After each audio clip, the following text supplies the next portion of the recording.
For example, Hebrew script, which is nearly identical to Phoenician, has been used to write both ancient Hebrew, which is Semitic, as well as Yiddish, which is Indo-European, or High German to be more specific. The 22 characters that make up the Hebrew alphabet can be divided into 12 simples, mirroring the 12 months or ages, 7 doubles, like the days of the week, or the 5 visible planets plus the sun and the moon, as well as the elements fire, water, and air. But where did this alphabet come from? Old Hebrew, like the Phoenician alphabet, is a slight regional variant and an immediate continuation of the Proto-Canaanite script, which was used throughout Canaan in the late Bronze Age. Some archaeologists have claimed that its origins can be traced back to ancient Egyptian hieroglyphs over 3,800 years ago. Dr. Douglas Petrovich has spent several years piecing together the letters of the alphabet from inscriptions on Egyptian tablets. Here's a brief clip of him interviewed by Stephen Denoon from the YouTube channel Israeli News Live. Dr. Petrovich, welcome, and if you would, tell us a little bit about, how you got started on this. How did you come about the discovery that the ancient Hebrew alphabet is actually derived from the Egyptian hieroglyphics? Sure, it's great to be with you and with all of your viewers. I'd start by saying, first of all, I'm definitely not the first one who has connected the world's oldest script with Egyptian hieroglyphics. In fact, over 100 years ago, a British Egyptologist named Sir Alan Gardner wrote a very important work that even much of it stands until today, and he suggested very resoundingly that hieroglyphics are the basis of the world's oldest alphabet, which has always been, by the way, for 150 years of scholarship, been understood to be a Semitic language. So it's always been just a question of what is that Semitic language. And I'm actually also not the first to suggest that Hebrew is that correct Semitic language. That's the basis for this oldest alphabet. In 1923, there's a German scholar named Hubert Grimme who proposed this very thesis. And unfortunately, at his time, not enough was known about all of the individual letters of the alphabet. So he wasn't able to precisely identify all of the letters correctly.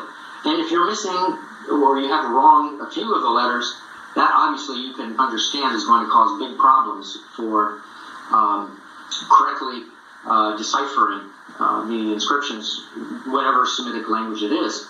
And the other mistake that Grimme made was he didn't always accurately draw the inscriptions. And he didn't, at the same time, to his credit, didn't have the technology that we have today where we can do what I did, which is to take all of the important photographs of each of the inscriptions that I've translated, and I have projected them onto PowerPoint, and I'm able to study them at up to 400% magnification.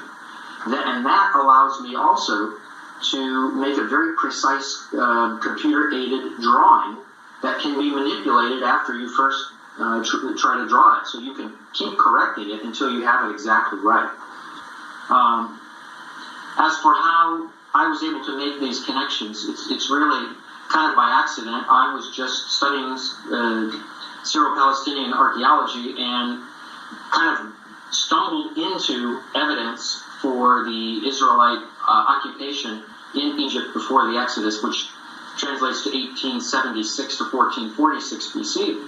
And that led me on a long archaeological trail in which I was able to identify just an amazing amount of evidence that really exists that's never really been documented or provided by scholars up until now. And probably part of that is because very few scholars are really careful in their study of the field of Egyptology and the field of biblical studies, and then the archaeology of the Levant, which is Syro-Palestine, Canaan, Israel.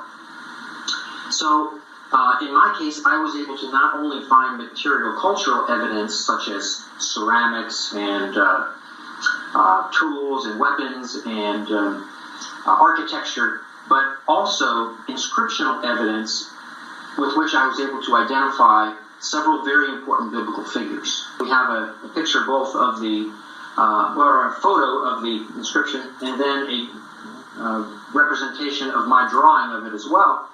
And in Sinai 361, which reads top to bottom in columns from right to left, this inscription actually names Moses, in Hebrew named Moshe, which is the final two letters on the first vertical line on the fragment that's joined together to the main part of the stone featuring the inscription.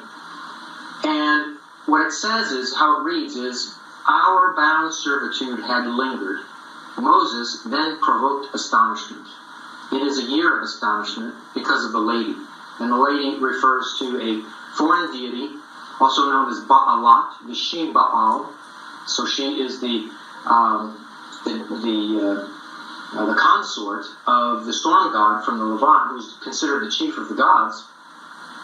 And she was connected to the worship that went on at the site of SEPEHR.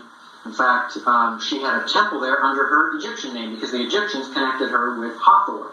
So there was a temple of Hathor at the site where a lot of these inscriptions were found. And the inscription is extremely important because it mentions activities that went on for the Israelites, for the Hebrew writing people.